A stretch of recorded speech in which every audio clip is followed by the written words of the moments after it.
Hey everyone, it's Laurie from Cook Scrap Craft. Welcome back to the channel. Today I'm finishing up this week with another process video. I've done my full 3 weeks of 5 days of process videos, so I've got one more week left to do. I hope you stick with me. Subscribe to the channel now so you don't miss out on those process videos that are coming next week. Maybe I'll do another live. I don't know. Would you guys be interested in scrapbooking live with me? Again, maybe I'll advertise it a little bit better than the last one.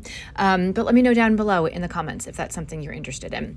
So today's layout is another 2-page layout, and I had purchased with some money left over on a gift card some papers from Joanne, and they were all on clearance except for the basil cardstock, but it might as well have been on clearance because it was only 79 cents a sheet. And normally when you're buying basil from scrapbook.com or another store, it's at least $1 or maybe $1.09.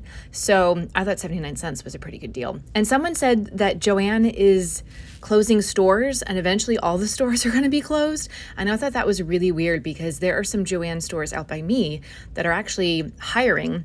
They're not close enough to me that I would apply, but there are Joanne stores in New Jersey that are looking for, part-time store associates. So I find that really strange that there are some stores that are closing, and it seems like things are not going so well for Joanne, and yet over here in New Jersey they're actively trying to recruit new employees. I don't know. We'll see what happens. If anybody has any insight on that, let me know down below in the comments. So this is a 2-pager. I think I have done this design before. It was something that I sketched out in one of my sketchbooks from many, many years ago when I would just scroll through the scrapbook.com gallery and sketch out all the designs that I liked. So this is based on one from Mama to Ainsley, and it was her layout called Playtime. And it's just a really great way to get a lot of photos on a page. So I had 7 photos. Originally, this was to do 8 photos, but the place where there's supposed to be 2 photos, I just made it into one 4x4 photo. And that's what you're seeing me do here on this first page. So I just grabbed some, I had the papers from Joanne that I knew I wanted to use. And then in the original layout, there are these like paper strips on the left-hand side of the first page. And so I just went through my stash of branding strips, and I found patterns that I felt would go well with the patterns of the Joanne paper that I got. And the basil cardstock for this is just their craft color. It's literally called Craft, K-R-A-F-T. And I just really I love a good craft cardstock. I don't know about you guys, but I probably should have gotten a couple more of these, but that's okay. I did buy 2 other basil cardstocks in white in there. I think it was the color Marshmallow. And so I'm going to use that to do another 2-pager coming up soon. You'll probably see that next week. All right, so my photos were all printed out 4x6. I cut 2 of them on this side down to 4x4, and then I kept one of them as 4x6. And I kind of moved the photos in a different way than what was shown on the original layout, because there's also a circular element on Mama to Ainsley's layout, and I actually already had pre-cut a big pink circle that you see right there. And so I didn't want that to be covered up too much by the big photo on the bottom, so I'm kind of moving things, shifting everything over to the edge of this piece of paper. Now the flower paper that I cut to go behind these photos, that I think is 4.5 inches wide, and then I think I just cut 1 inch off the bottom so that it didn't touch all the way from the top to the bottom. But I needed it to be a little bit wider than 4 inches because it needed to extend past one of the photos. And so that's why I cut it at 4.5. And then I'm gonna bring that same pattern over onto the other side, but do it a little bit differently. I think if I had 2 sheets of that flower paper, I would have done things a little bit differently, but since I only had the one and I had to work with what was then left over after I cut 4.5 inches off of the 12x12 sheet, I wasn't able to do this layout exactly the same as what I think Mama to Ainsley did. In my sketch, it doesn't denote like this is pattern paper 1, this is pattern paper 2, or anything like that. So I don't actually remember what her layout looked like, but I'm just visualizing it in my head looking at the sketch. I have a feeling that the paper she used on this side she probably had a second sheet of that and used a larger portion of that on the other side, which you'll see once I start getting into it. So now I have to figure out the title. And because these are pictures of my family, really of my daughter playing in Colorado on a river walk. If you go down into, I guess, downtown Boulder, is that where we were? Now I can't even remember. These were from 2 years ago, so I probably should have kept notes about what we did. But after we did the Rocky Mountains, we drove to a little like tourist place and then took a shuttle into the town and like walked around and looked at the stores. And then on our walk back, we came across what's called the Funway River Walk. And there was like fun musical instrument things. There's a playground, really beautiful river. Obviously, it's a river walk. So I decided I was going to title this River Walk. And I have the word walk in pink letters. Those are Bella Boulevard. And yes, they are on pink. I didn't do this in the layout, but someone in the comments of another video had suggested outlining. If you've got letters that are the same color as the piece of paper that you are sticking them onto, you could outline them with a black marker. So I didn't do that here, but I definitely think I will go back and do that just to make those stand out a little bit more. And then the word river was from some very old Pink Fresh alpha stickers, Pink Fresh like puffy alpha stickers. And they're just kind of white with some like gold flecks in them, which is going to work out really well because when I go back and add the embellishments, I'm using a Simple Stories flower pack and it has a lot of gold accents in it as well. And actually so does some of the other embellishments that I'm using from American Crafts, but we'll get to that in a second. So now we're on to the second page.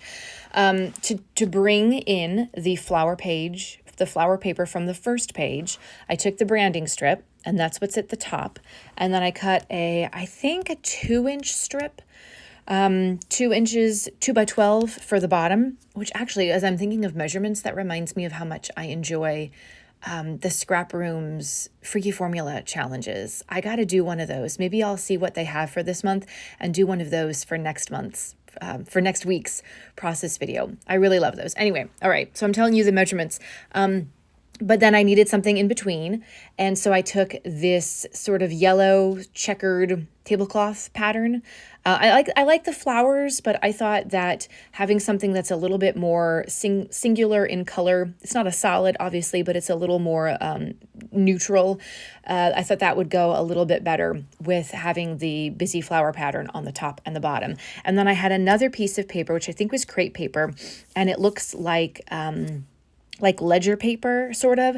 And so that's what's going to be extending from the top of the page to the bottom, where I'm going to do the journaling. And that's where Mama to Ainsley had her journaling as well. And so then the photos, this one, just like Mama to Ainsley's, is going to have 4 photos on it. I am going to be cutting them down a little bit to size. And so I've got 2 4x4s that I'm going to put up at the top. And then I've got a 3x4 down at the bottom next to a 3.5x5 photo. So again, all of these were printed out in 4x6 from Shutterfly. However, obviously to make them fit in the space, I'm going to have to cut them down, and that's okay. I used to try to be very specific and know what sizes I wanted my photos printed in beforehand, and then I would use persnickety prints to get those specific sizes. That takes a lot of time, and it's going to back you up if you're already backed up with your scrapbooking. So I kind of wouldn't recommend that unless you maybe print your own photos and then you can do as you will, because you don't have to wait for things to be shipped to you, and you're printing as you go. Maybe you're only printing like a batch of photos for one layout that you're going to be working on. Then it's not going to be as time consuming to go through all of your photos and figure out how to print them all, because you don't want to you don't want to pay shipping multiple times to get multiple shipments sent to you of your photos. So I just think that printing everything out in 4x6 is so much easier. And then there's always room to cut stuff down a little bit. I think you'll find that even the closest up 4x6 photo can somehow be cut down just a smidge. So there I am, just cutting down the photos, trying to get the placement right. obviously I was trying to keep a similar placement to what Mama to Ainsley had, and then I realized I can't put the bottom photos over that pink ledger paper because that's where the journaling is going to go. And if I cover that up, I'm not going to have a place to put the journaling. So I'm going to keep the two top ones kind of in the same positioning. One of them originally is like halfway over that ledger paper. So I'm going to try to keep that in place, but then I'm going to take the two photos on the bottom and just move them over a little bit. Doesn't really, it doesn't change anything. It doesn't make it worse, doesn't make it better. It just makes it easier for me to get everything onto the page, including the journaling and where I want it to be, how I want it to be. And of course I use adhesive foam squares. I'm actually running very low on them right now. I'm counting in my hand. I have 1, 2, 3, 4, 5, 6, 7, 8, 8.5. I have 8.5 foam squares left. So I definitely think a quick trip to Michael's or Joann is in order, just to pick up another piece or another package of the double-sided adhesive squares. Those are like $5. But I will need those because I got to complete my challenge. I got to complete the February challenge, right? Anyway, if you guys are enjoying this video, I hope that you give it a thumbs up. That really helps the algorithm. That helps me get one step closer to monetizing this channel. It hasn't happened yet, but maybe someday it will. Even if it doesn't, I still enjoy making these process videos and just sharing my creative process with you guys. And I hope that you enjoy watching that as well. So here's those Simple Stories flowers. I'm just going to start kind of adding things down. I did have to stop recording and kind of go take some time into my stash and find out what I wanted to use because I had not done that in advance. Sometimes I do, but I realized I have these great Simple Stories flowers. Like I said, they've got a little bit of gold in some of them, and I had some foam stickers, some foam flowers from an American Crafts sticker pack, and those are a real pain because it's difficult to get the paper backing off, but I think I managed. Sorry to make you watch me struggle with that, even in a sped up speed. So now I'm trying to figure out, I got like a little cluster down under the title with another one of those American Crafts puffy stickers that just came off of plastic, so didn't have any trouble with that one. It actually says a really great day, and this was a really great day even though it was really hot. It was still a nice day. And then I'm just adding another foam flower and some like branches from the Simple Stories pack up at the top there.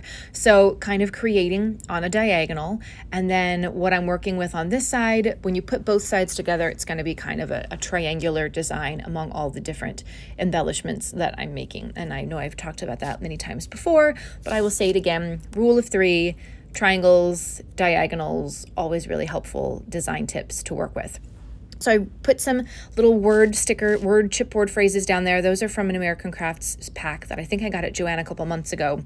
And then I saw this Play All Day sticker in the American Crafts foam sticker thing. And despite the fact that I struggled getting the paper backing off, I don't know why these are so difficult. Let me know if you guys have had trouble with some of these American Crafts foam stickers, because I'm almost to the point where I don't want to buy them anymore because they're just too difficult to work with. But I don't know if it's just me, if I'm just getting unlucky with the packs, or if this is a known problem and American Crafts just hasn't figured out a way to fix it yet. But let me know if you also struggle with that. But I liked that it said Play All Day because we are playing along this really cool river walk. And I'm going to add another floral piece behind that helped to stick it down. And then there's a little heart circle from an American Crafts puffy sticker sheet that I also got from Joann a couple months ago. I think that was also a clearance item. So I don't know if the stores are closing, but they've got great deals no matter what. And so I think it's definitely worth a look-see if you've got one nearby and you just need you need to replenish your stash at a not extravagant price. So there's another embellishment cluster up at the top of that photo grouping, a flower and a branch from the Simple Stories thing, and then the last purple foam sticker from that American Crafts thing. Now I'm using a zig writer, a pink zig writer, which I got from Michael's many years ago to do my journaling. I actually should replenish these markers that I have, because some of them, like the black one, obviously I use the black one a lot and it's definitely running out of ink, so I need to get a new one of those. I'm just gonna have to add it to the list. Add it to the list of things to buy, things to do, so many things, all the things.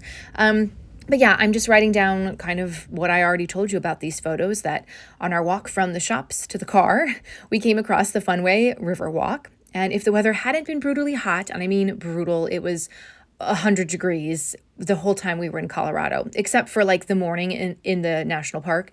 That was pretty cool. We had our jackets on, and the higher up you got, the colder it went. But then we came back down and it was 1,000,000 degrees. And we also didn't have a whole lot of time. I think we might have had something else going on, or we just really wanted to get out of the heat. But this river walk would have been so nice if the weather had been better and if we'd had more time to explore it. But maybe you've explored it and you want to tell me your experience in the comments. Either way, I hope that these close-ups are helpful for you. I hope that the whole process video was helpful for you and that you come back next week for more process videos. Follow me on social media for more, and I'll see you next time. Bye.